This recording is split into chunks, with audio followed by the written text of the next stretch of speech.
Hello, everybody, and welcome to the latest show. Joel will not be joining us unless some kind of a miracle happens. He had low blood sugar and didn't take care of eating when he should have. Naughty on the diabetic. He's not paying attention to his own body's needs. So in lieu of him, we actually have a surprise guest, someone who has been literally saving my life for the last, September, from September till now, and helping me deal with a lot of the major traumas that were infesting my childhood and still dealing with today that I never thought I would be able to get over. And it's really fantastic that she's here, because this is about growing up with gifts, because this is a topic that when I try to broach it, most people don't know how to approach it, especially parents. And so I want to introduce Barbara. Hi, I have no problem eating, ever. Barbara has been helping me with, explain what EFT is to them. Yeah, EFT is Emotional Freedom Techniques, and it uses Western cognitive and exposure therapy combined with Eastern meridian tapping to bring up an issue that may have been with you for a long time that's stopping you from doing one thing or another, bothersome. And we can actually clear that so that once we work through it, and it doesn't take long, it doesn't affect you like that anymore. Technically, you're emotionally free of it. And though it may take a while to get everything out, it's the reason why you may have all noticed that I'm not quite as up in my own head and dealing with things that are traumatic or seeing me panic attack on the air anymore. It takes a lot more for that to occur, or it takes things that we haven't yet dealt with. But today's show is about growing up gifted, and this is for parents as much as for children, because parents, I've actually heard this, and this shocked me, was I'm afraid to bring kids into the world because I don't know how to deal with X. Now, I never thought I'd hear that before when it comes to gifted children, but I've heard it, and I've heard it a lot. And so quite a few people have actually avoided having children because they didn't know how to help them with their gifts, even though they had gifts themselves. And I've heard this from people who don't know how to deal with it because they're not gifted themselves. How do they help their children? Now, the reason why I find this kind of disturbing is you never know what your children are going to be. This is a fact. If you're a parent, the first few weeks of your very first child is going to be nerve-wracking. You can read every book, you can learn everything possible, and still those kids are going to give you curveballs throughout your entire life. There is no way to be 100% ready. You know when you're 100% ready? It's when you're not a parent anymore. Grandparents usually have it down pretty well, and they're not putting in the time anymore because they're grandparents, and they get to watch you go through it. So they know that they have to stand back and let you raise your children the way you're going to raise your children. But if a child was born to you autistic or special needs or with cerebral palsy or gifted like Sheldon from Big Bang Theory, you can find people who you can help you with this, or that can help to stimulate the child or help to give the care to the child or whatever. And a psychic child who sees things that other people don't is really not much different. As long as you support them as a parent, you support them and help them and give them the hugs and the attention and believe them. I've said this on so many shows, believe them. You're going to give them the attention that they definitely need so that they feel less alone, because that's my life right there. I don't think through my childhood I ever felt not alone until I was in my teen years, and by then loneliness was a way of life. And so you can find help, and that way hopefully they have less need. And this is not a stick at Barb, they need Barbara less. It's an endless supply. Because I'm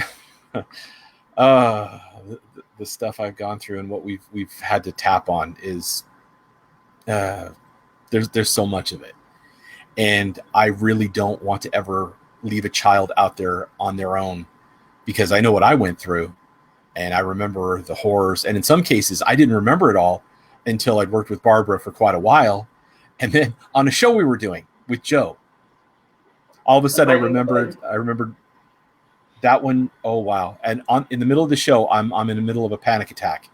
And I'm so glad it wasn't on camera, because I was almost wanting to dive under my desk and hide. It was that bad. I had forgotten about one of these things that had menaced me in the dark.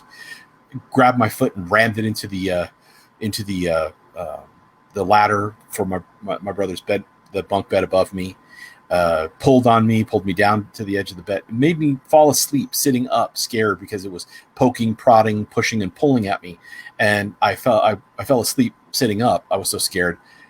And trying to lay back down, when you fall asleep in a position like that, is, even for a 7-year-old, that's painful. It really hurts. So, and here's Joel. He now has a full stomach. And he's frozen. Camera's frozen.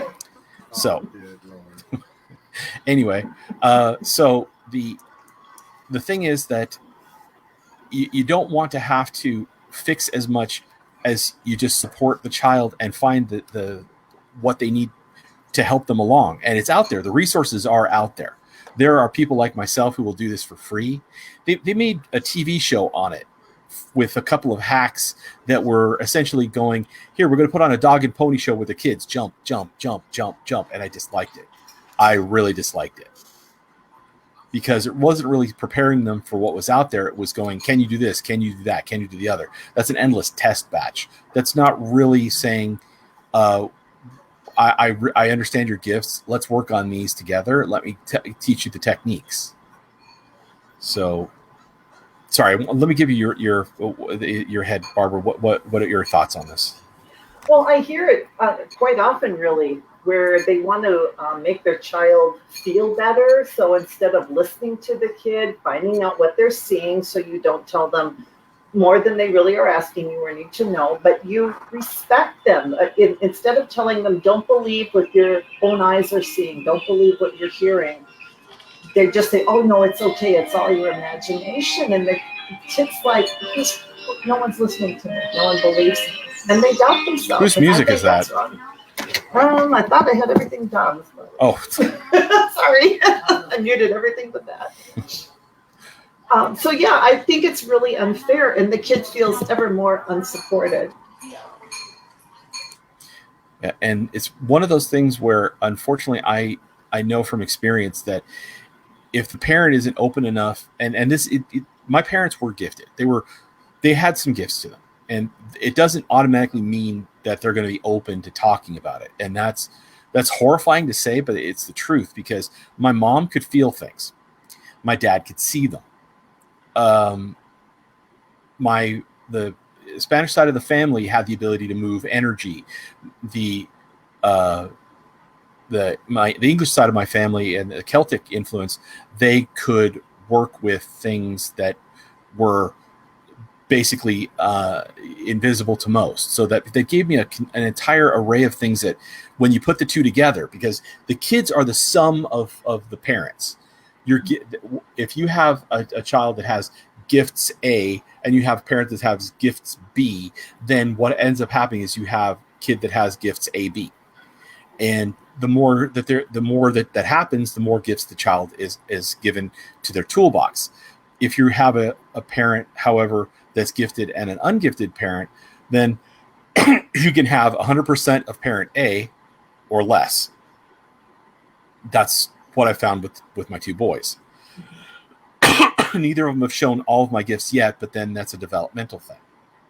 So they don't just spontaneously develop some new gifts and all of a sudden off to the races we go.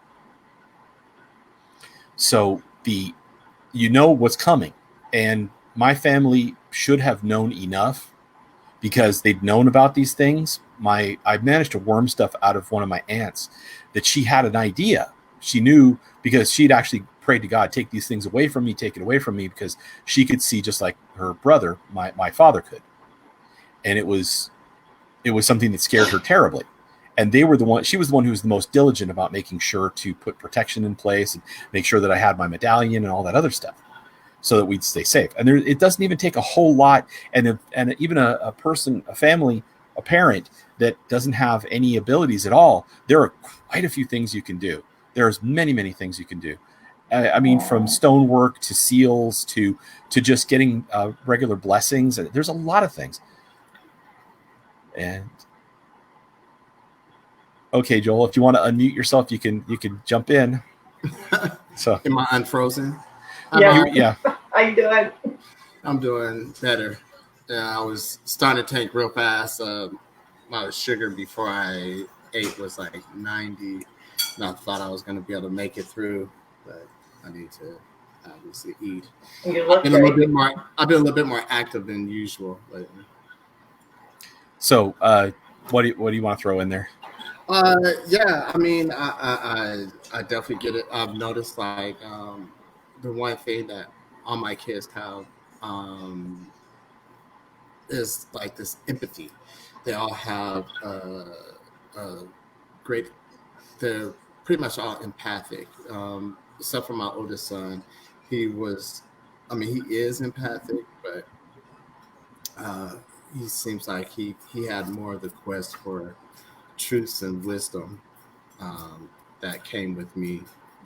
So, but those are two different parents too. Then, but these kids, the younger kids that are here with me, they're definitely empathic, and it causes them a lot of anxiety, social anxiety, being out in groups and stuff. I've actually talked to them about things that could help them. And we tried when they became curious about certain gifts. Then we talked about it, but it was like, for me, I had a different experience. I had an experience when my mom didn't discount or try to make me feel better. She just listened and asked me to explain. And those people, the adults I had around me, were kind of that way, but I didn't bring it up to a lot of the adults. So,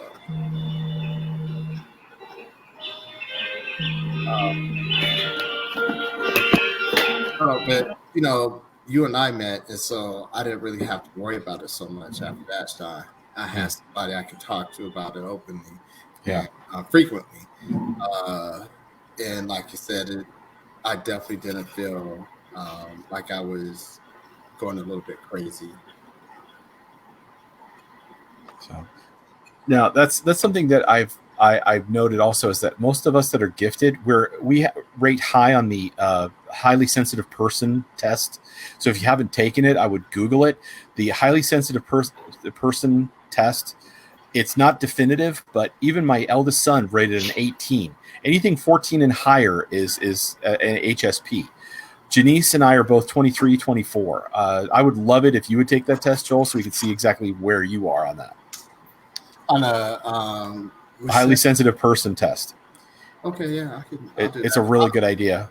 I'll do it tonight. Tonight's my up all night, which means I'm gonna have to get a nap. I work tomorrow night, so now, Barb, have you noted that most of us, because you deal with that a lot? I mean, tell people about what you're doing for free, also, because on my channel they haven't heard. Oh, sure. I have a pro bono part of my practice for people who've suffered paranormal trauma. So whether you have that as a child or as an adult, it doesn't matter. It's just really difficult to go in through conventional means and talk to somebody when you're seeing and hearing things that aren't supposed to be there. So I help people through that because I don't judge. I don't have to validate what they felt. All I need to do is help them find that traumatic experience, and then we tap through it. Mentioning it to a regular doctor, they gave me the hairy eyeball and said, "Should I be pulling out my prescription pad?" Yeah, or they. I have one guy talk about they laughed at him when he said he'd had a Bigfoot encounter, and this was a licensed therapist, just like what? You shut them right down right there, and that's not right. And doing that to a child who. The stuff I've seen, I mean, really, I could see how somebody would not want to believe it, because before I even met Joel, there was nobody to talk to, and the stuff that I'd seen was absolutely outrageous. You know from experience what I'm talking about. I mean, comparatively speaking, I think I got to be at least in the top 5 for you for how how bad I am or was, or things I've seen. Well, how deeply etched it was, and also how far back it went, because you have tremendous recall well before what the child is supposed to remember after 6. You could remember a lot very clearly before you were 2. And having someone not be able to coach you through it and being there to basically sweat it out on your own, that doesn't help you heal. So what would both of you recommend as good things to do if you're especially for a parent who, let's say they're completely mundane, they have no abilities whatsoever? What would you recommend that they do for a start? Anything, something? I mean, let's start with you, Barb. We'll go alphabetical. B and C. I actually think the first thing is to say, sit them down, and if they tell you something that sounds like it's not normal, have them tell you what that's about. Was that something that they read? Was it something, did they have a dream? Get them talking to you about it. And remember that children bring things up and then they lose interest really quickly. So I would say have that discussion maybe over several different periods of time and build on that, and tell them that they can always come to you no matter what it is. And that's, you said something kind of important there. Children bring up stuff and then it goes away if they lose interest in it. But if it keeps on coming up and they keep on saying ghost, monster, monster, ghost, go, okay, that's indicative of the fact that the kid is not being left alone. Mm-hmm. I mean, just like any abuse, I mean, it would be the same. It was ghost, ghost, ghost, ghost. My brother and sister abusing me, and they didn't want to hear either of those things. But it's the same situation. If the kid keeps complaining, it's happening. Right. Something's going on. Yeah. So, okay, Joel, your turn. My thing is just to listen. You really, I mean, that's like the first and foremost is listen. Have them explain, ask them questions so they can explore what they're saying, you know, and they can, as they start to recount it, then you can do a little bit of research and figure out what it is. Like when my youngest started was having dreams of being a Native American girl in the town that we lived in, and that her family had been killed, and then finding out that the area that we lived in, that's kind of what happened with the Tillamook Indians.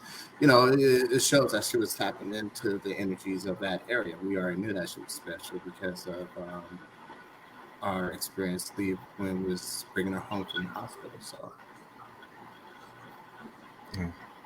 So yeah, the important part is listening uncritically, but more than that is knowing that the resources are there, that people stand ready to help. I mean, here on this channel right now, you got 3, and I know that we've had others, and all they're waiting to do is go, well, we will help. It's not an indoctrination. It's not going, you know what, we don't have enough of our kind out here. We're going to have to make more kooks because the cuckoo nest is empty.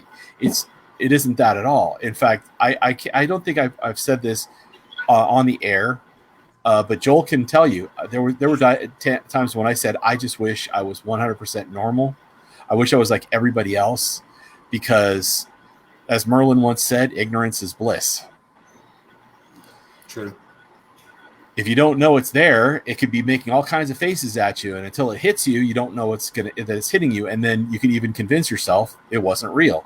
But for somebody like myself, nope. In fact, I was just thinking about when I had dinner with Janice once, and we're at a restaurant, and she's saying, I don't like this part of town, and out of the corner of my eye, I could see a ghost standing in a doorway, and I'm now sweating bullets. And she says, are you okay? No. And I'm trying my best to keep my breathing under control, and had to wait until he stopped peeking at me, because guess what? It wasn't that he was dangerous. It's just reminding me of when I was a kid, and those trying to keep that under control were looking at me from around corners. To this day, it still messes me up. I still can't watch The Shining.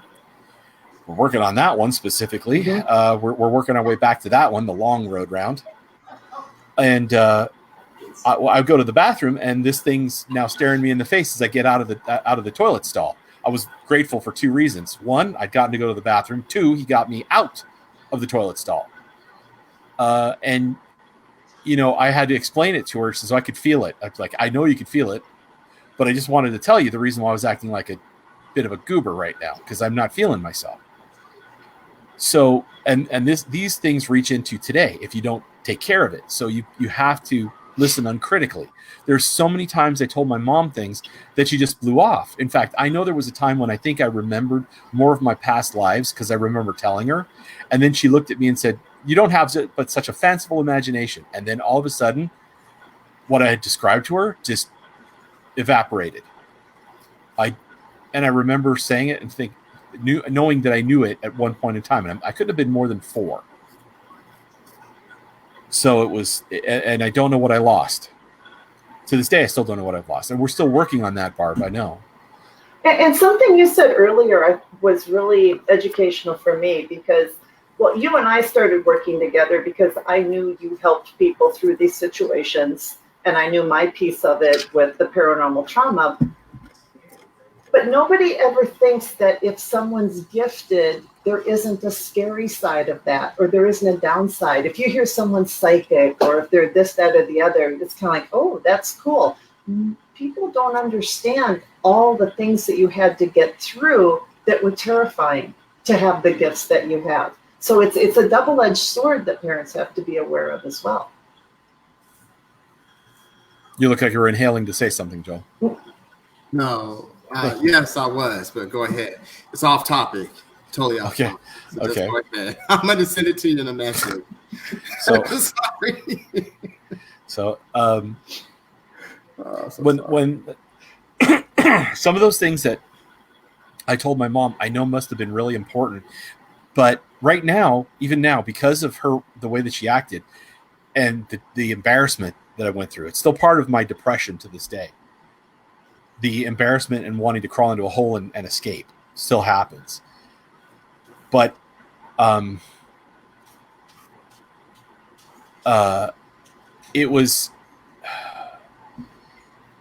it locked off something so that now, I mean, I can remember, and this took a lot of work, when I was a baseball player in the 1920s, which is pretty cool, for the Durham Bulls.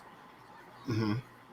And if I look at Van Gogh pictures, which I really can't do for very long except for Starry Night, I start getting stuff, and even Trevor does, and we can tell you which part of the picture was done in what order and what part of background count was captured, because they're literally snapshots of how he felt and how it reflected on the environment. But moreover, I can actually, because of that, I can remember how he killed himself, and I couldn't tell you that I was him. I'm not saying I was, but I definitely saw it through his eyes. And how he did it, and everybody talks about, oh, he shot himself in the chest, or shot himself. So they think, no, he shot himself. And I even was able to tell Barbara, because when it comes up, I can see it, and I'm reliving it, and oh my God, it's a horror. Like when you watch a movie and you know what's coming and you can't stop it. And, I mean, literally, the whole movie is foreshadowing, and you get to the end, and you're like hoping something's going to step in, and nothing does. You can't unsee that. It's already there. You're just waiting for it to roll out. And as a kid of 4, oh, God, you tell me how. I mean, the only way I think my brain could have coped with it is like, okay, they don't like it. It's not acceptable. With as much as I can remember, and I can't remember that. I could just remember that I remembered, and I gave her a whole long speech about it. Mm-hmm. That's all. That's not good. I have a question for both of you, being as your parents, especially parents of kids who are empaths. How do you help your kids understand their own emotions versus what they're picking up in the environment that is directly impacting them? Fortunately for me, only one of them does that. The other one can actually turn it on and off like I can't. So I am so grateful that Trevor can do that. Eric hasn't gotten there yet, but Trevor's got it under control. He knows how to turn it on and turn it off.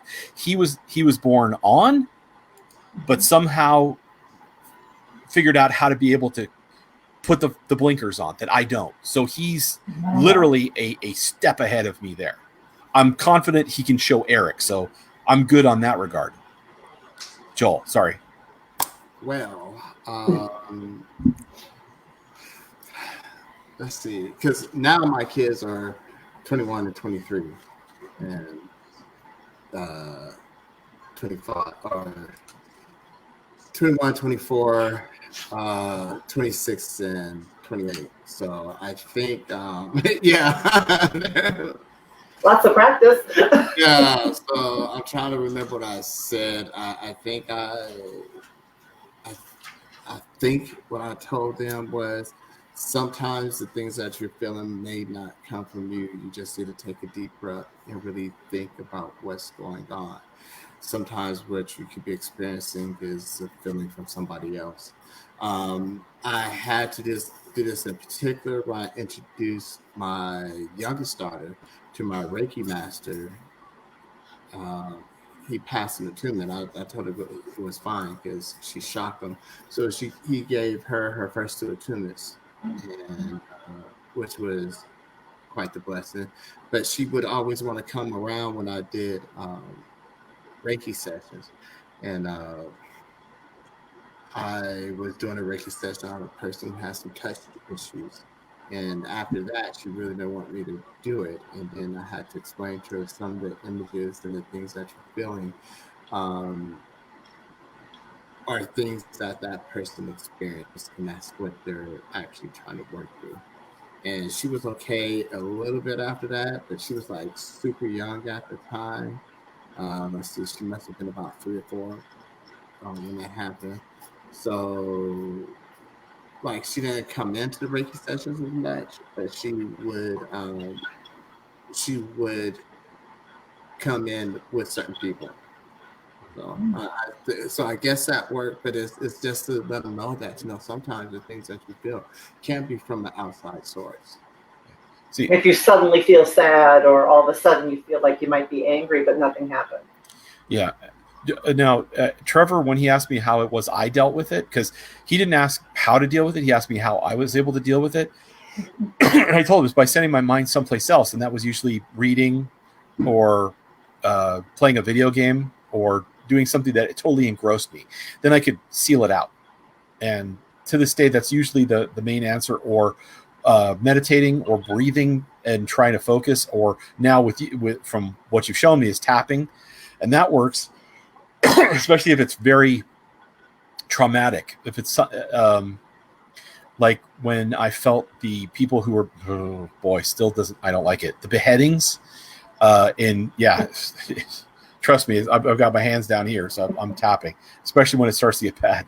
The beheadings in England, and that was super traumatic. I can remember how bad it was for me then, because it screwed me up so bad. All I had to do was see somebody who something was messing with their neck, and I didn't like it, or movies about that sort of thing, and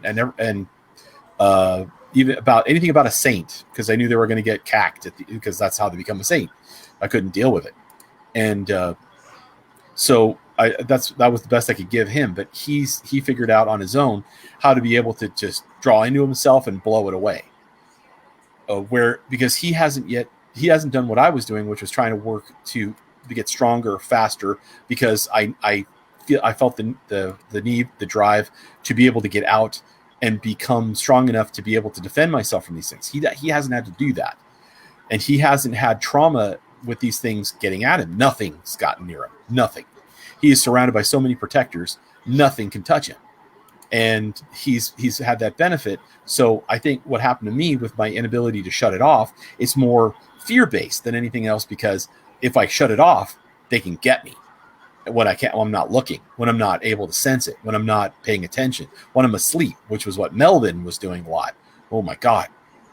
That I to this day, I can still remember how much it hurt when he rammed my foot into the stair.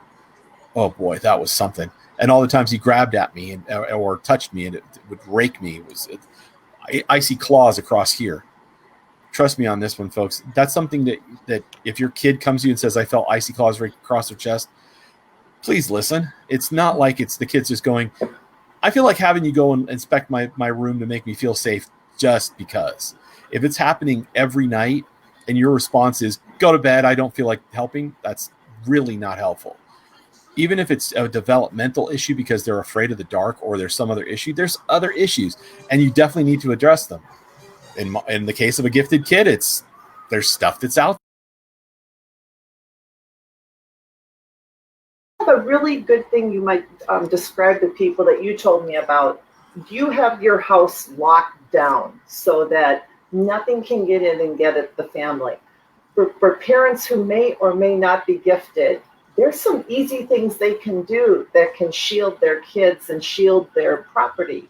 What would you suggest? Well, on the channel, I actually have a how to do it. Anybody can do it, which is creating a circle.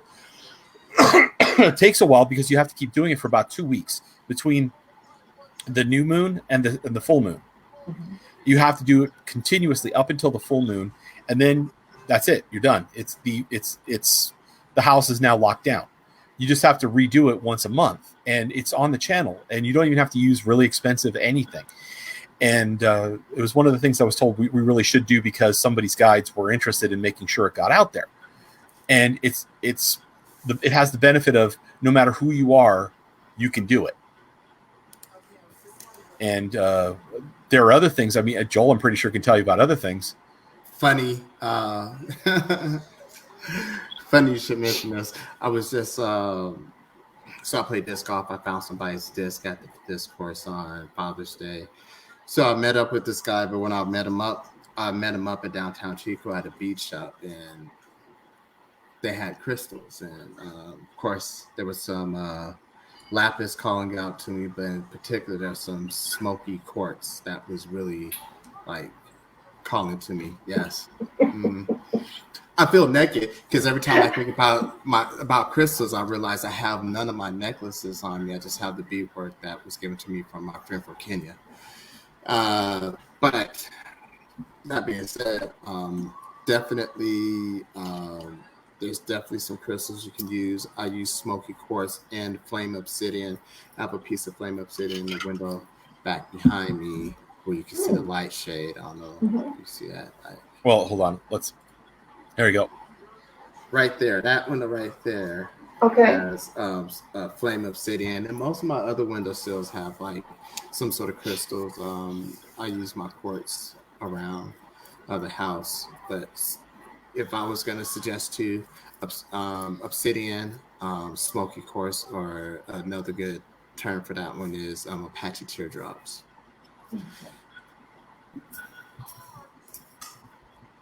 Somebody was saying that we have much more domain over our premises and our property than we think we do, just as mere mortals, that claiming it and saying what you allow to be in there and what's not allowed to be in there can have effect. What do you think about that? If the house is prepared, you have, that's part of the dominion. But like if something's strong enough to be able to breach that basic demand, then you want the more intricate ones. Yeah, I definitely agree with that. I did forget to tell you that a couple of things I do is I clear my house from time to time through sonic vibrations. Except for I don't know where my Tibetan singing bowl is, but I got a steel tongue drum now, which is on the Bono scale, I think it is. That's in the rest of the sound scale. Also, I do my Reiki symbols. There's a few Reiki symbols, a couple tricks I learned. Smudging, that also helps with me. Nag Champa is one of the other things I used to use. I can go on and on. There's so many things, but it really depends on my mood, as Sean will tell you. In the things that anybody can use, it would be on the hermetic side would be frankincense and myrrh in a censer. Burning that. Make sure your windows are open. Please, God, when you're burning any of these things, the windows must be open.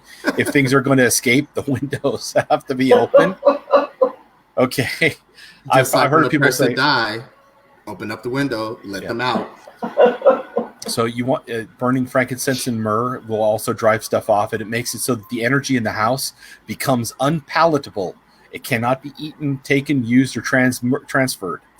And also, we're going to be going over this next week on the seals of Solomon, but I wanted to share this one now, which is the seal of Jupiter, which is protection against enemies and evil. So let me share this because this one's a good one. Oh, right. Ooh. Sorry, it's bright, but that one is the seal of Jupiter. As you can see, the cross here, X here, is for negative energy and for evil spirits to lose their path on the way to you. I like that. These ancient sigils are extremely powerful, and anybody anywhere can use any of them. So sorry I'm coughing, but for some reason I have a total frog in my throat that keeps on multiplying. Okay. You have a chorus. So I actually asked Trevor to if he could remember any of the questions that he asked me when growing up, so that we could go over these things. Mm-hmm. We've lost Joel. You still there? Because I can still hear you. Okay. I'm still here. I just shut my camera off for a second so I can get up and catch a couple of things here and there.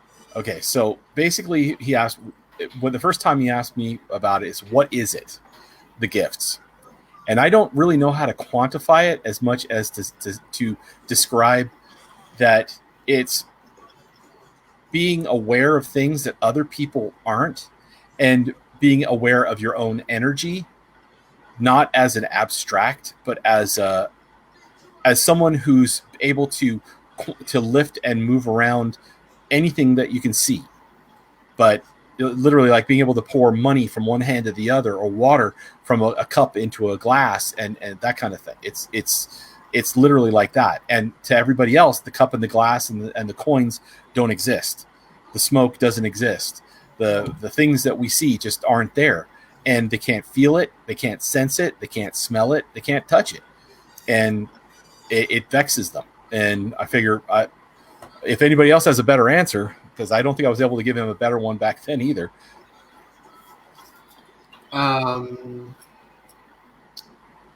If I was to have to try to explain that to my kids now, I think I would tell them that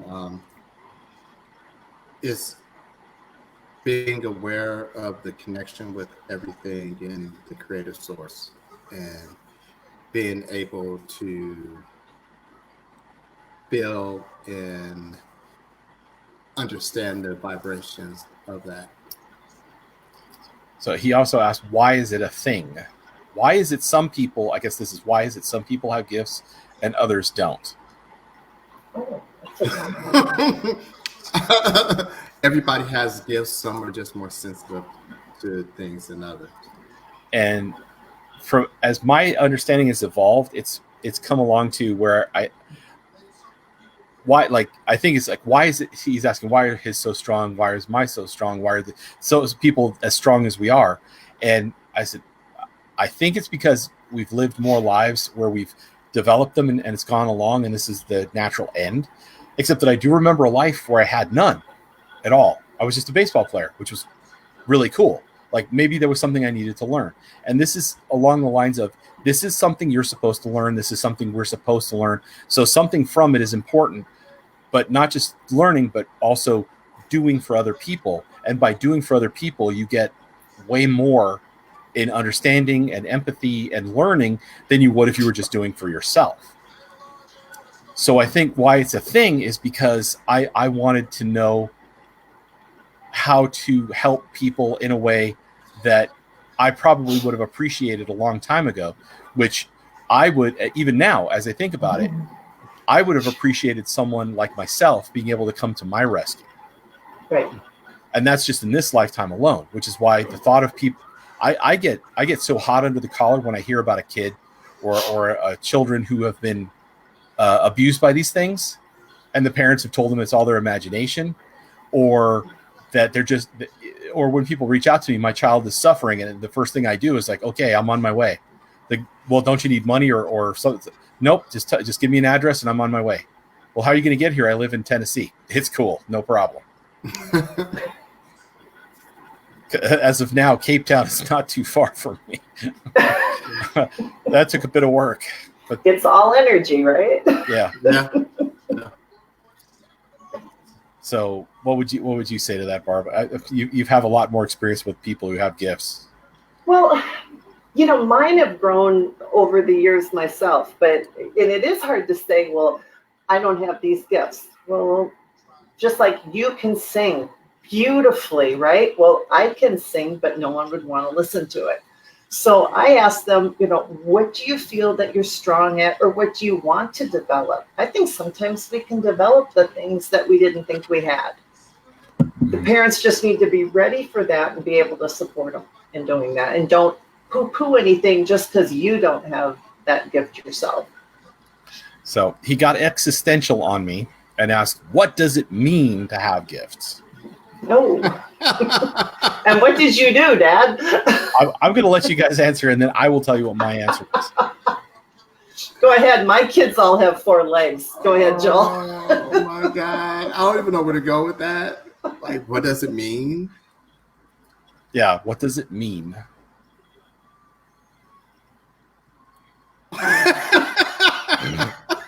Well, here's what I say. Here's my modern response, which is I'm ripping off Loki. So I'm burdened with glorious purpose. But that's a fantastically succinct way to say what I said to him years ago. I said, we have a different and larger toolbox to deal with things in this world than other people. We're having these abilities means we have a much larger responsibility. And counter to what people in the past have said that greater ability means that you're a better person, it doesn't mean that at all. That theory of the Superman garbage means that being Superman means you have more responsibilities. There's more things you are meant to do. And if you don't, you squander your gifts. You squander your purpose. You squander everything about your life that is something you, before you got here, said you needed to do. And I'm not late to the game because we've been doing this for a while, but like by comparison to when we were 16, 17, oh my God, that we were like, I mean, I don't want to say we were like children, but Joel and I, we were like children. We were like children. and like now we're like freaking Godzilla. It's a completely different game now. The things that I go and deal with, the stuff that we dealt with. Truthfully, though, that one thing in that apartment that they moved, the villa apartment, it's still in the thing. Yeah, not going near that one. That was the only thing that said, yeah, I'm going to stay. You guys can go play with the other stuff because I'm staying right here. Yeah. And seriously, every time I go by it, it's still the. I like the fairy circle was cool, but like really. So here's the takeaway for all parents. There's your takeaway. Think about this and have a thought what you're going to say because it will be asked of you. Yes. So I had to find the camera just to look at it this time. So now he asked, if it exists, can I do spells? Now this was the big one because having to explain this to him, I told him, and once again we're going to default to people that have said it better in media. So spells, you can think of it as the coding for the universe or whatever you want to call it. It's all pretty much the same thing. Spells, magic, whatever. It's all tapping into what resonates with your gifts that brings them out most. And if it's having a specific way of doing something or a specific way of standing or wiggling your fingers or of speaking or saying or singing even, which in my family, that's a thing. Singing, speaking, talking, for some reason, it causes the influence to become stronger.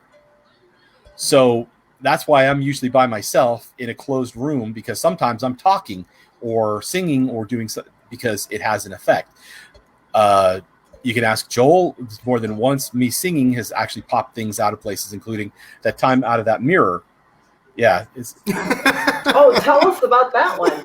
That sounds good. This was at somebody's house, which we aren't supposed to mention, who was dealing, we shouldn't mention, okay, whose parental figure had been hoarding things and made deals with things she wasn't supposed to, and was living on the other side of a mirror.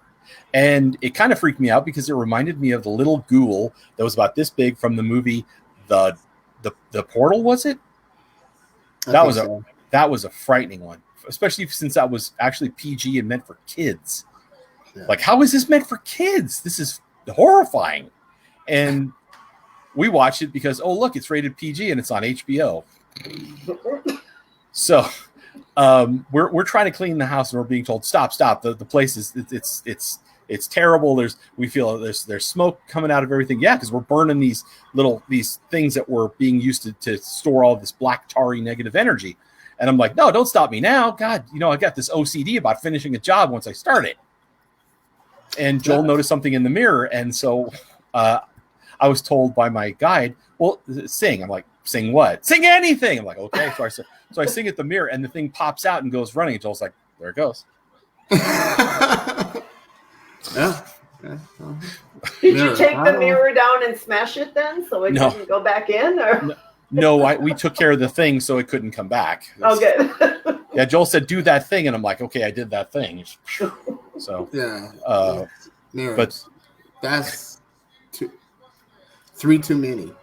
I think we dealt with 3 too many. Yeah, we've only dealt with 3. That's 3 too many. Yeah.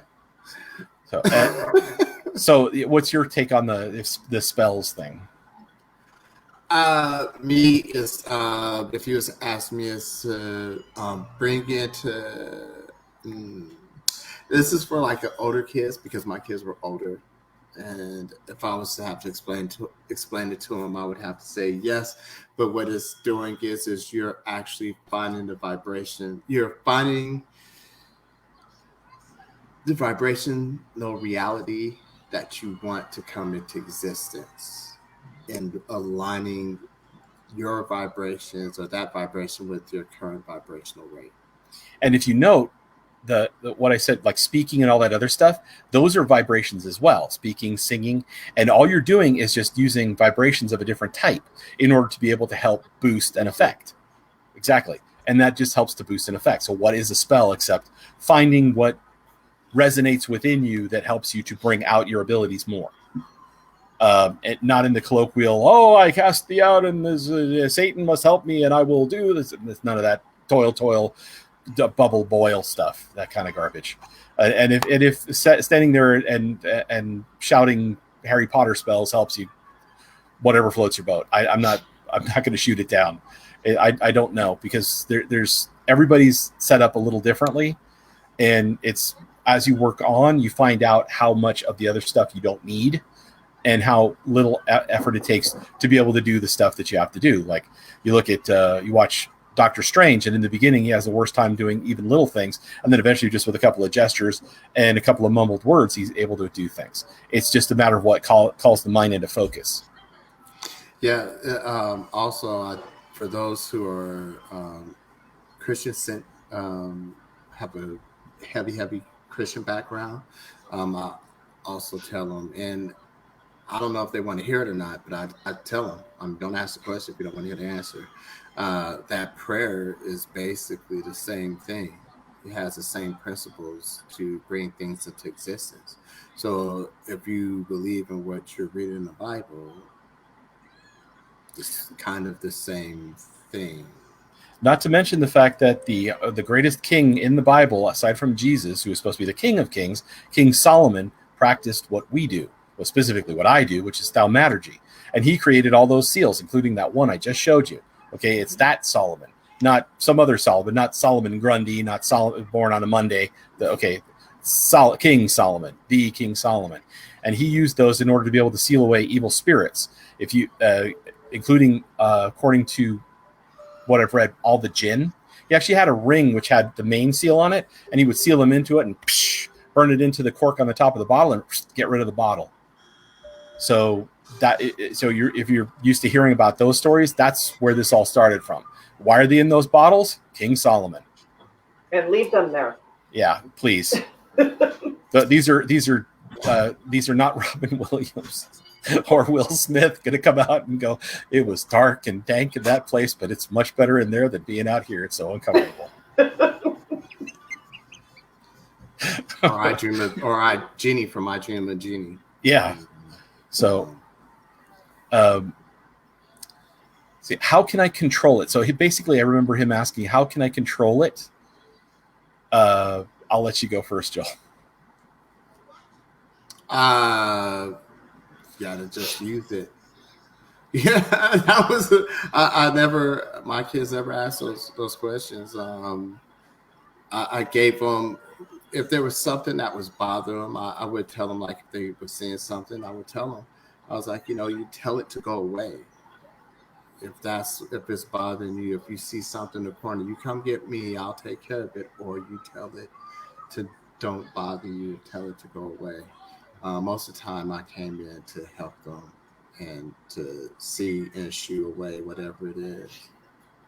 From when he asked me how can I use it, I actually went through the whole being able to help him feel his energy, being able to see it, doing the Big Trouble in Little China in the beginning until we were able to feel it between your hands, and being able to feel as your body generated it and it moved through your body. First, that was the first step. And then once you're able to manipulate it, then you're able to shape it and move it effectively. That was the first thing. Okay, now he got existential again on me. Okay. He got more than one thing from you. Yeah. What's an aura? Wow. See, and here's the thing. I honestly couldn't tell you exactly what it is. But I know that it is I believe the emanation of the soul beyond the body, not just the light, because light is energy. So if you can see the aura and it's beyond the edges of the body, that means that it is the energy that is beyond what can be contained within. And when we do our work, our auras get huge. In fact, even when I meditate, if I'm in the living room and Trevor's sitting, like 8 feet from me, and we're at minute 5, I'm seeing things in the room with my eyes closed. He's now sitting in my aura and I can feel it. And if I keep going, I can feel the rest of the people in the house. So what is an aura? I think it is the emanation of the energy from your astral body that is created by your soul, which is within the astral body. But I don't, that's not even definitive. I don't know, because I've not read enough on it. I can only tell you what I see, and I don't have a way to say it's X, Y, or anything. So I leave that to other people who are more expert. What do you think? I would think it's your vibrational rate, and a reflection of you getting in touch with your like the reason why ours get big the way they do when we start doing our work is because that's us getting in touch with the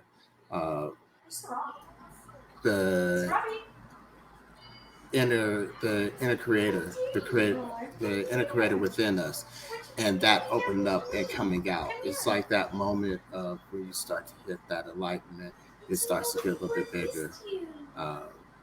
Or a lot bigger. Yeah, when you become more aware of, that's like your awareness and just like your energy field, when you hit that center inside of you and then start to expand your connection with the Wakantanka, the great everything that is all. You're feeling better today, aren't you, Barbara? I forgot to ask. I was gonna when he was finished, I wanted you to talk about that, because when people can see and sense it, and if you're with someone frequently, you can tell how they're feeling, and he can read me instantly. Yeah, you're not all the way there, but you're 60%. I got 7.5 hours of sleep following 2 nights of like thunderstorms with 2 storm-phobic dogs. So Sean's like, "What's wrong with you?" Yesterday, I'm like, "I'm exhausted." Yeah, her aura, when she gets depleted, it runs way down. And but she's almost there. That's what I was just thinking about it as we're talking about it. I was like, "Oh yeah, it's only been a couple of days." So, 24 hours. So. Welcome back. Thank you. It's good to be here.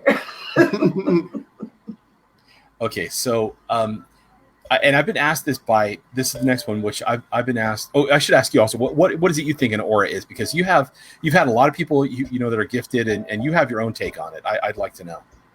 I honestly think the aura is a reflection of what's going on with us at any given time. So if you just had a fight with someone, it's going to affect your aura. You're going to be contracted back in. Or if you're just angry on something, I think it can show, especially people who are sensitive to it, what they're walking into. So if you think you sense something off of someone and you don't think you can see auras, you can probably sense them.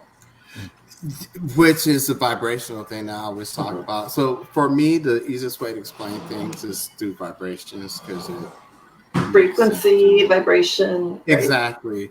And that is a big thing. And it's so funny because I have a tendency to suppress mine a little bit, because I like to let people assume things about me, and then I'll just, I just, okay. You pounce later. I don't worry about those. The people who really know, who really get in and take the time to find out more about me, they know what I'm like, and they find it easy to read me. But I have a tendency to draw mine in, because that's how I've learned to. It's a natural gift. Sean, you remember me talking about that. This is one of my natural gifts. So for me, like, I draw my aura in a lot, and it helps me not become overwhelmed and overstimulated. Okay, especially where I work at. So, which is in a hospital where there's a lot of stuff that it's the creep factor can rise real fast for me, so I stay away from many of them. Now substance abuse and stuff like that. Yeah, that's oh god, I've helped people with that, and it's like, you keep on attracting stuff because, oh god, I've said this too many times. Okay, and if your parents, you're raising kids and you are permissive of too much stuff, allow me to express to you something. Drugs have a direct effect on the kid's body. I'm not talking about medicine, I'm talking about drugs. And the worst one I have ever seen, literally, and I had a chat with one of my guides about this, why this is so severe, is meth. I asked Miak, what is it literally doing? He says, it is allowing you to experience all the joys and sorrows and everything that you would feel at an accelerated rate, so that you're getting it all in one huge dollop over a very short period of time. You are taking your life like a candle, and you are applying a blowtorch to the end, so that you get all that wax, so that all that feeling, all of that living happens at a super high rate of speed, and you are turning yourself inside out. I've seen people's auras chewed down to nothing, where there is nothing left. And all that happens is things start to come around, because they're waiting for you to finish yourself off, because when there's nothing left of you, then they get to step in. So you think on that the next time that somebody says it's not that bad, or I need to stay awake, or okay, and that's the worst one. And there are many of these things out there that will also leave you wide open, like alcohol. Okay, eventually it subsumes so much of yourself that things. I think I must have been 8 or 9 years old when I first. This is one we're gonna have to work on. Okay, I'll make a note. There was a guy who used to live at the end of the street in the park where I lived in Lenox, and now I've just told everybody where I used to live, because there's only one park like this in Lenox. Yeah, I remember that park. And he was an alcoholic, and I was with some kids, and they said, "Hey, let's go make fun of the wino," and see and as we're riding our bikes around him, and I watched now I saw the guy, and I saw his aura, and it was like yellow and streaked with purple, and I'm like, I could feel pain. And they started saying stuff to him, and he couldn't understand them. They were speaking in English, and he only spoke Spanish, which I speak as well. And I watched his aura just devolve into nothing, and he started weeping, and I stopped them. I stopped them right away. I didn't let them continue. I said, stop. But to this day, I still feel like from doing it. Yeah, but you're hurting him. Yeah. They hurt him. I mean, they really hurt him. And he had nothing left of him from all the alcohol he consumed. Almost he had to numb away the pain just to be able to deal with his day. He didn't need any more shame.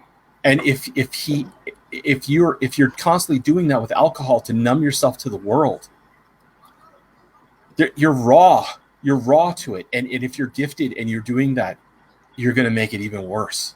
With any substance, that's the problem with the substance. I think Native Americans said it the best when they said that when they said that everything has a spirit. That's part of the walk and talking, especially like spirits, like any substances.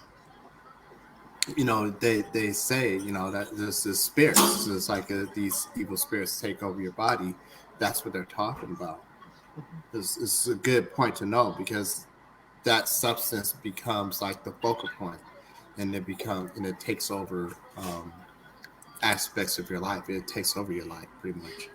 And I stopped them, but I should have never let them start, you know. I knew better. But that... You did what you could do. We'll work on it. Oh my God, it was terrible. I mean, and I every time I think about it, it's just, it never gets better, because I should have stopped him. I mean, and seeing his aura and watching him crumble. And you learn not to be cruel from that. Maybe it was a lesson I had to learn, but oh my God, that was terrible. That's a hard way to learn it. It was terrible. Some lessons are really hard. And because I felt his pain. Well, because I see people, not just standing in their proximity washes over me. If I see their aura, you know, I can pretty accurately tell you what they're going through. And I try not to let myself be too sucked in by it. But if I do allow it, it becomes overwhelming. I'm so jealous of Trevor for his level of control on that. I really am. I don't know how he did it, but my God, I'm going to have him teach me, I swear, before things are over. I'm going to have him tell me what he does, and I will do it, because I don't think I could go through one more where I get near the spirit inside the insane asylum that started crying because nobody comes to visit her anymore. And I'm not the kind of person who could free her. And it was just, that hit me right where I live. You know, tears are my destroyer. I can't help it. My mom, and she used this against me. She knew tears were the thing that I could not resist, because I had this thing inside me that I want to go and make it better. And she beat it out of me until she realized, oh, wait, why should I do that? I can use this as a way to hurt him, and I will take. So she did. And she really got abusive of it. I think those are all really good points that you can coach your kids on. Find out what their weakness or what their Waterloo is, if you will, and then help them find a way to shore that up so that they don't get distracted or overwhelmed or whatever's going on. Okay. Well, I think we've pretty much covered up the growing up gifted part, and I appreciate you for coming, Barb. It's fantastic to have you here. It's the first time on the show. Thanks for asking me. Yeah, and then my computer decided to crash anyway. So, but it's wonderful having you here. I want to do more because I wanted to make sure I got you in front of everybody to see not only who's been helping me, but who's been helping a lot of people.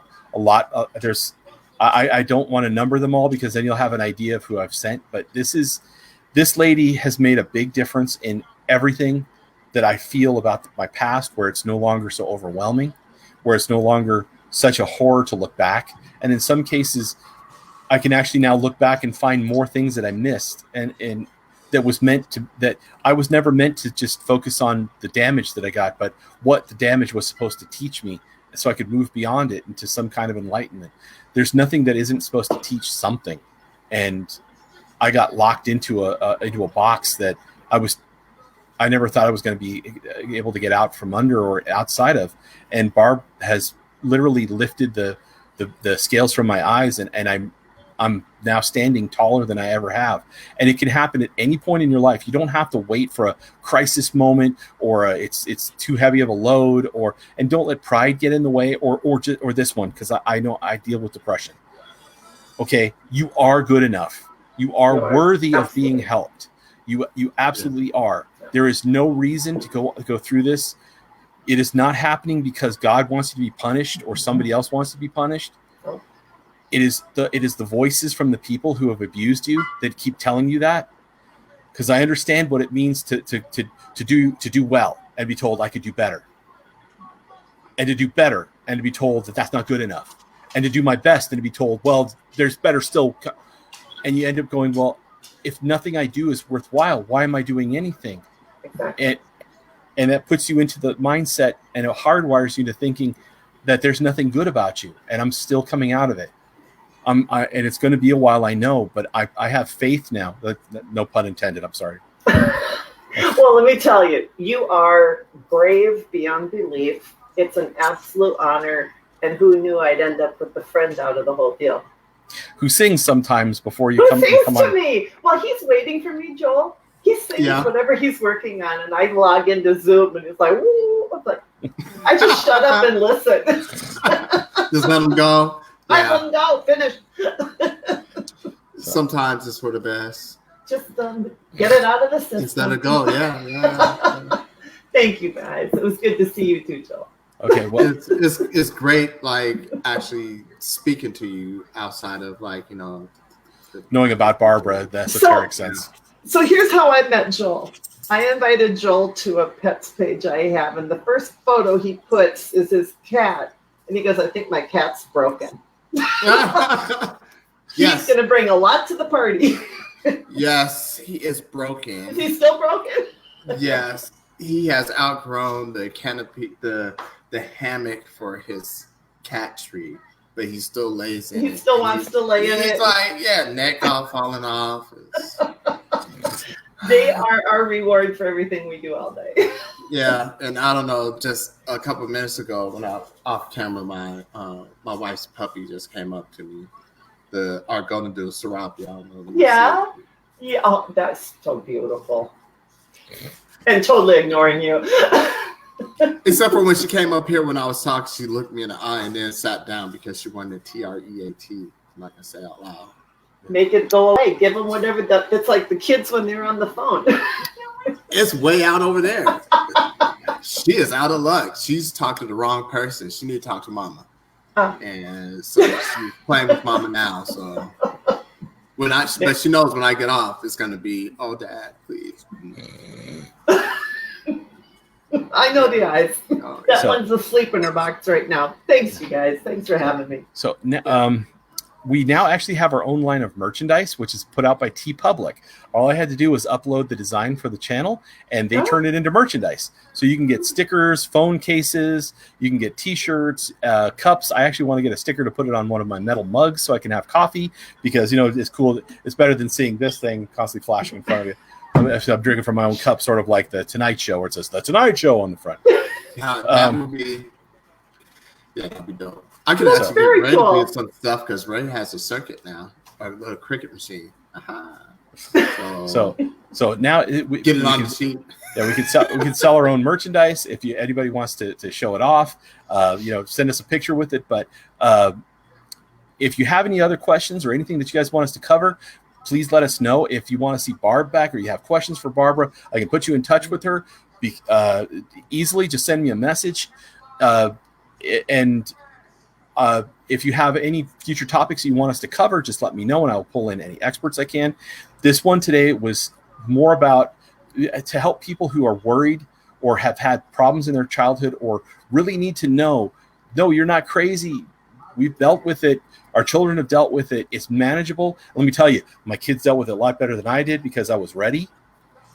And as Peter Vincent said in Fright Night, forewarned is forearmed. And I don't mean four of these.